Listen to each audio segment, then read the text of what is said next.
nggak kalian pakai volumetri? Di sekolah yang pakai titrasi? Pernah nggak? Oh iya, korban COVID ya. Astagfirullah.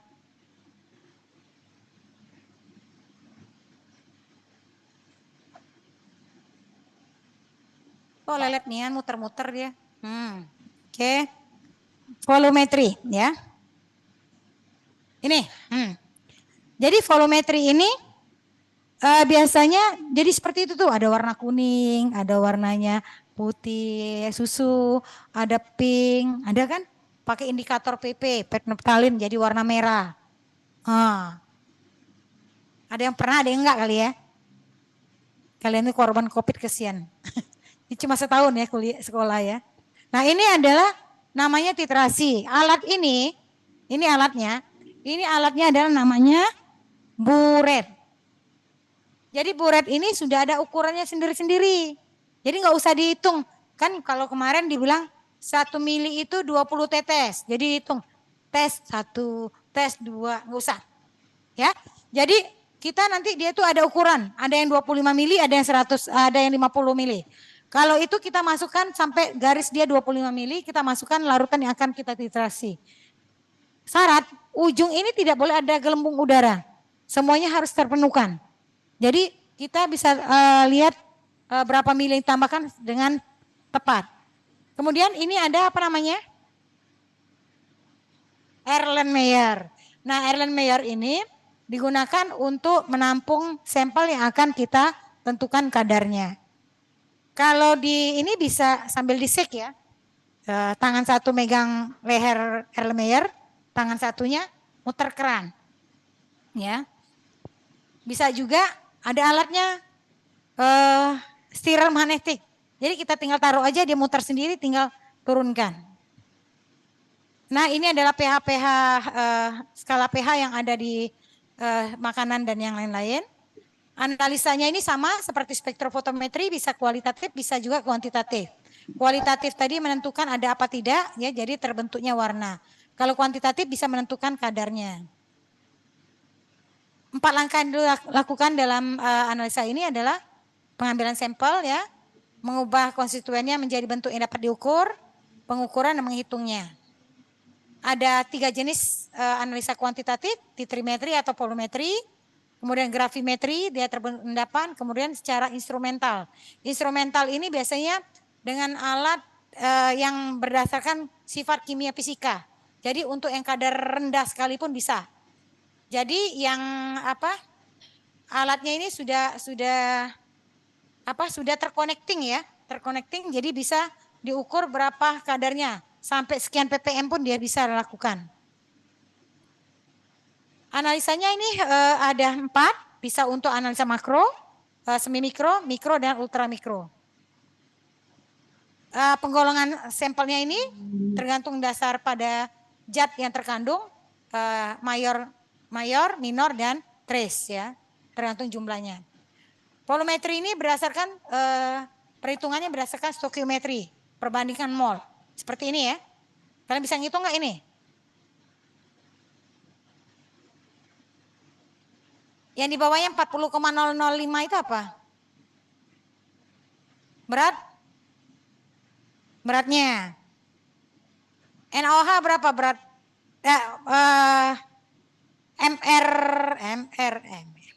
MR dari NaOH berapa? Massa relatif. Ibu sesuaikan tuh dengan beratnya 40,0005. Ya, Ibu sesuaikan ya. Nih, sama ya. Jadi bagaimana caranya? Caranya adalah ini dibagi dengan berat molekulnya, jadi dapatlah mol. Ini dibagi dengan berat molekulnya, jadilah mol. Prinsip reaksi kimia adalah akan bereaksi dengan jumlah mol yang terkecil. Mana yang lebih terkecil? HCl. Nah nanti mol yang ini dipakai, dilihatlah berapa, nanti dikalikan dengan berat molekulnya. Maka NaCl akan didapatkan berapa jumlahnya. Bisa nggak sih? Tuh. Jadi dapat NaCl-nya 58,454 gram NaCl. Nanti hitung ya, Ibu keluarkan soalnya nanti ini ya. Tapi nggak NaCl, hitung yang lain. Ya. Oke. Di sini ada reaksi asam basa. Ingat ya, reaksi asam basa itu bisa bereaksi antara 1 mol asam bereaksi dengan 1 atau 2 ataupun 3 basa. Kalau reaksi antara asam dan basa terjadi apa? Garam. Nah, ini ada ekivalen ya. Ekivalen tadi ini berdasarkan jumlah elektron ataupun jumlah dari gugus OH-nya ataupun gugus H yang ada di senyawa tersebut.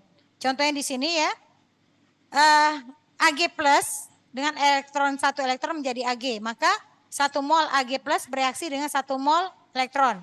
Jadi 1 ekivalen Ag plus sama dengan 1 mol. Begitu juga yang lain ya. Untuk Cu yang 2 plus berarti dia 1 ekivalen Cu2 plus adalah setengah molnya. Nih, ini lihat semuanya ya, berapa elektronnya ini bisa dilihat, nanti pelajarin. Nah, ini yang Ibu tanya kemarin. Apa beda molaritas dan normalitas? Molaritas adalah banyaknya mol solut di dalam liter larutan. Dengan normalitas apa bedanya? Bedanya adalah dia ada ekivalennya. Berapa ekivalen? Berapa elektron ataupun berapa proton, berapa OH-nya. Jadi normalitas itu adalah dibagi dengan berapa ekivalennya. Contohnya H2SO4 1N. H2SO4 1M. Berapakah N-nya? Bagi 2. Berapa jadinya? Setengah. Berarti 0,5 N. Ya, nah ini nanti bisa belajar sendiri. Berapa istilah? Ada titrimetri, volumetri ya. Larutan baku. Larutan ini sudah diketahui konsentrasinya, titrasi prosesnya, buret alatnya. Zat penetrasi adalah larutan baku. Larutan baku ini biasanya sudah sesuai dengan masing-masing. Nah, titik akhir titrasi. Kapan kita akan hentikan titik akhir titrasi? Setelah berubah warna, tapi tidak akan berubah warna kalau belum dikasih indikator. Jadi harus diberi indikator dan penambahan larutan penitrasi tadi dihentikan sampai dia terjadi perubahan warna. Dan satu lagi ya, kalau kalian melakukan titrasi volumetri ini, kalau kalian waktu di buret, kalian tetesin, satu tetes, begitu dia satu tetes masuk ke dalam larutan dia memberikan warna, mulai pelankan tetesannya. Karena apa? Kalau tetap dengan kecepatan yang sama, takut nanti kebablasan, konsentrasinya tidak bisa dihitung dengan tepat. Jadi kalau begitu tes 1, dia kasih warna, langsung pelankan volume yang diturunkan. Bila perlu tes, sekian detik lagi, tes lagi. Jadi waktu dia turun masuk ke larutan, dia berubah warna, langsung bisa matikan. Tapi kalau bablas, lebih 1 mili, kadarnya tidak akan tepat. Jadi memang harus untuk volumetri titrimetri ini harus memang bukan terampil, sabar. Sabar, jangan gerabak-gerubuk ya. Nah, titik ekivalen ini adalah titik di mana ekivalen antara A dengan B itu sama. Larutan baku adalah konsentrasi yang sudah ditentukan, ada baku primer, ada baku sekunder. Apa beda antara baku primer dengan baku sekunder? Baku primer itu konsentrasinya itu tetap tidak berubah ya, dia keadaannya murni. Tapi kalau baku sekunder itu biarpun kita buat, dia harus tentukan dengan konsentrasinya ditentukan dengan baku primer. Kenapa? Karena larutan baku sekunder dia bisa teroksidasi atau berubah konsentrasinya. Jadi pada saat kita akan melakukan titrasi, konsentrasi larutan baku sekunder ini harus ditentukan dulu dengan menggunakan larutan baku primer. Ada 4 macam reaksi volumetri, asam basa, kemudian oksidasi, reduksi, redok, pengendapan, dan pembentukan kompleks. Syarat reaksinya adalah dia reaksinya sederhana, dapat dinyatakan dan persamaan reaksi, reaksi yang berlangsung terus-menerus atau dengan cepat, ada perubahan fisika atau kimia yang dapat ditentukan untuk menentukan titik ekivalennya. Syarat baku primer harus mudah didapat dalam keadaan murni, tidak hidroskopis, tidak teroksidasi dan tidak menyerap udara, dan selama penyimpanan tidak boleh berubah. Mengandung kotoran tidak lebih dari 0,01%, harus mempunyai berat ekivalen yang tinggi, mudah larut dalam pelarut yang sesuai, dan reaksi stokiometrinya dapat berlangsung secara terus-menerus dan tidak berubah. Ini contoh baku primer ya. Untuk asam basa ada natrium karbonat, natrium borat, kalium bipetat, asam suksinat, asam benzoat, dan asam oksalat. Untuk reaksi redoks juga ada ya, untuk reaksi pengendapan ada. Kemudian untuk yang pengendapan pembentukan kompleks ini biasanya menggunakan logam-logam ya. Nah, perhitungannya pada titrimetri sangat sederhana ya. Biasanya adalah banyaknya ekivalen penetrasi itu sama dengan banyak ekivalen zat endoterasi dan banyaknya mili ekivalen. Jadi nanti kalian bisa menggunakan seperti ini. P1 sama kali P2 sama dengan P2 dikali dengan N2. Ya. Ini rumus apa? Pengenceran ya. Sama ini. Titrasi asam basa ini ya bisa ini. Nah, ada indikator visual yang bisa dilihat.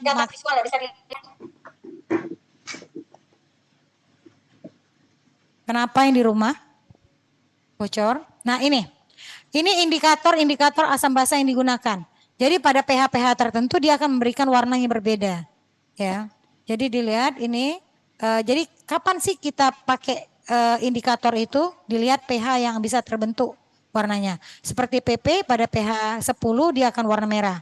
Jadi tergantung titrasinya. Kalau titrasinya dia akan terbentuk basah, maka larutan yang terbentuk akan menjadi pink. Tapi kalau seandainya dia asam, dia akan menjadi bening. Jadi ini penentuan titik ekivalen dari asam basa kuat ya. Kemudian kesalahan-kesalahan pada titrasi asam basa ini bisa karena salah hitung tadi. Kemudian memindahkan endapan atau bahan yang diperiksa tidak kuantitatif tadi yang seperti dijelaskan. Kemudian kesulitan dalam mengamati perubahan warna indikator sehingga titik ekivalennya akan terlewati ataupun belum titik akhir. Fasilitas banyak bahan kimia yang dipakai tidak memenuhi syarat ataupun alat yang dipakai tidak baik. Yang ketiga, faktor metode analisa, reaksi tidak sempurna atau timbul reaksi samping. Kelarutan endapan yang berbeda, kemudian pemisahan zat-zat pengganggu yang tidak sempurna. Contoh analisa kuantitatif. Nih, asetosal juga ya.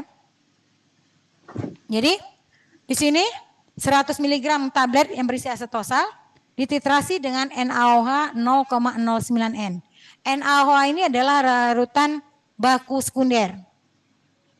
Jadi dia harus ditentukan dulu konsentrasinya dengan menggunakan asam oksalat. Jadi dia 0,009 N ya. Sebenarnya maksud hati mungkin buat 0,1 N. Tapi karena dia baku sekunder dia tidak pas, dia harus ditentukan dengan baku primer, dapatlah konsentrasinya 0,09. Dia menghabiskan titerannya sebanyak 6 mili, hitung kadar asetosal dalam tablet tersebut. Cara hitungannya adalah 6 mili dikali konsentrasi dari NaOH 0,001 dikali 0,1 dikali 118. Kenapa 18? Kok itu kan 180? Kenapa? Karena ada faktor di sini. Ada persamaan untuk 1 mili NaOH 0,1 N dia setara dengan 18. Jadi bisa kita hitung tidak usah pakai ini, kita langsung aja 6 kali 0,09 dikali 180 dibagi 100 dikali 100%, 97,2%. Kalau hasil kita di antara 95 sampai 105% hitungannya, berarti syarat dia sebagai obat itu sudah benar. Tapi kalau seandainya kita kerja nih, kita ngukur dapat 90%. Langsung kita ngejudge, obat ini enggak benar. Enggak, bisa jadi kerja kita yang tidak benar. Harusnya seperti itu, ya. Reaksi redoks ini seperti ini ya. Jadi ini vitamin C contohnya. Jadi ada persamaan langsung 1 mili 0,1 N. I2 setara dengan 8,8 mg vitamin C. Jadi dilihat aja langsung karena dia menghabiskan titeran 11,2 mili, maka 11,2 mili dikali dengan 8,8 dikali 100 bagi 100, maka dia dapatkan bahwa kadar dari vitamin C-nya di dalam tablet itu sekitar 98,5%. Dah, kalian mau proses sebelum jam 12. Ibu, kirim link lagi ya. Ada pertanyaan nggak sebelumnya? Boleh nih, ada 5 menit.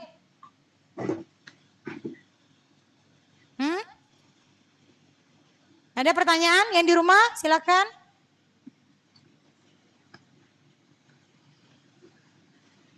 Ada nggak? Nggak ada? Izin bertanya, Bu. Boleh, silakan. Siapa namanya? Perkenalkan, nama saya Salsabila dari kelas Beta. Untuk yang perhitungan titrasi redox itu kan ada vitamin C ya, Bu. Nah, kenapa 1 mili 0,1 N iodium setara 8,8 miligram vitamin C? Dari mana itu, Bu? Terima kasih, Bu. Jadi dia perhitungannya itu ada ya. Jadi sudah ada standarnya dari bukunya. Sebenarnya kita hitung sendiri juga bisa rumusnya. Sama seperti yang rumus ini tadi. Nih, seperti rumus ini Ibu bisa ya. Tapi ini kan untuk asetosal. Jadi vitamin C nanti dilihat dia kadar dari I2-nya. Kemudian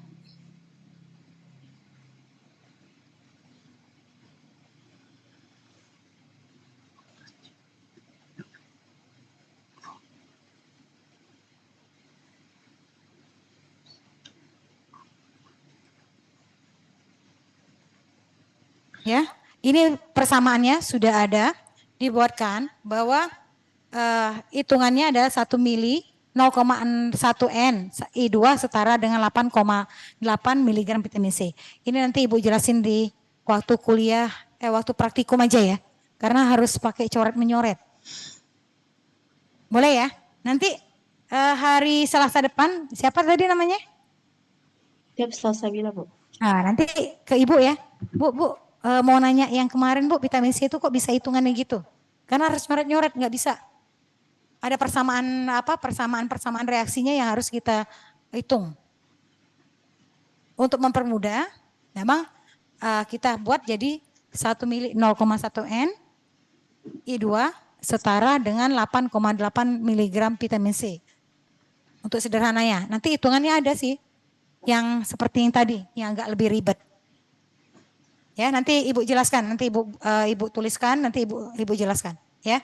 Karena di sini harus pakai papan tulis, Ibu lihat juga spidolnya juga ada, kalian juga di sana nggak bisa nggak lihat, ya. Nanti hari Selasa temuin Ibu ya, ngomong ya. Nanti Ibu jelaskan. Baik, terima kasih, Bu. Ya, oke, ada pertanyaan lagi? Gak ada? Yang di rumah, yang di sini? Udah pada ngantuk semua ya. Praktikum baru sekali udah capek.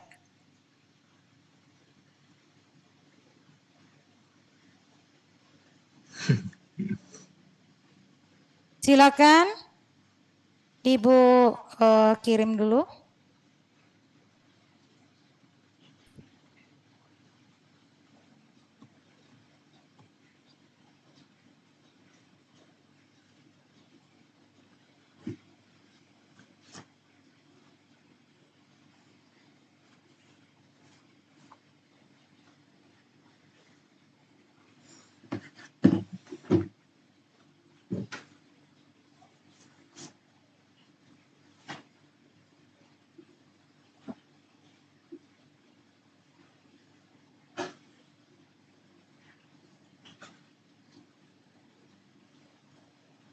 Udah?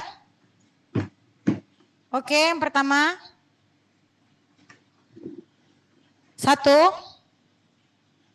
Untuk reaksi redoks, 1 mol Ag+ dapat bereaksi dengan 2. Dalam volumetri, banyaknya ekivalen solut per liter larutan disebut dengan 3. Larutan yang telah diketahui konsentrasinya disebut dengan 4. Zat baku primer yang dapat digunakan pada reaksi asam basa dan reaksi redoks adalah ketika suatu asam kuat dititrasi dengan basa kuat, maka titik ekivalennya akan terjadi pada pH 6. Pengukuran intensitas cahaya pada panjang gelombang tertentu disebut dengan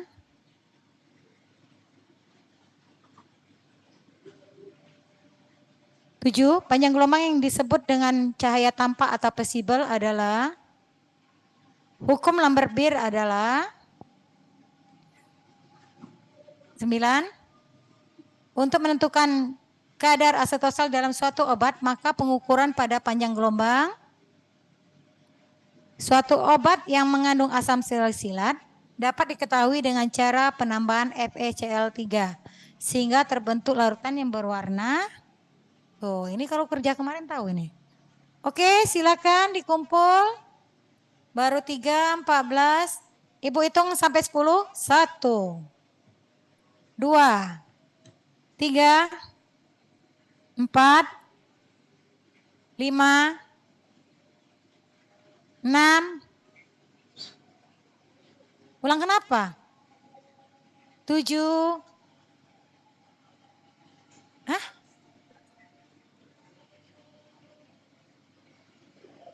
8. 9. Kenapa? Udah masuk tuh.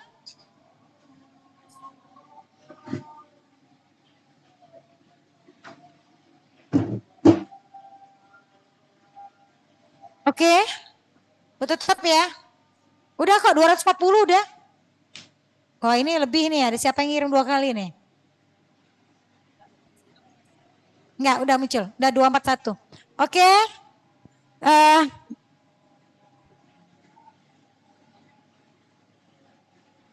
Kuliah hari ini Ibu cukupkan sekian. Sampai ketemu lagi nanti di lain kesempatan. Ibu tutup. Assalamualaikum warahmatullahi wabarakatuh.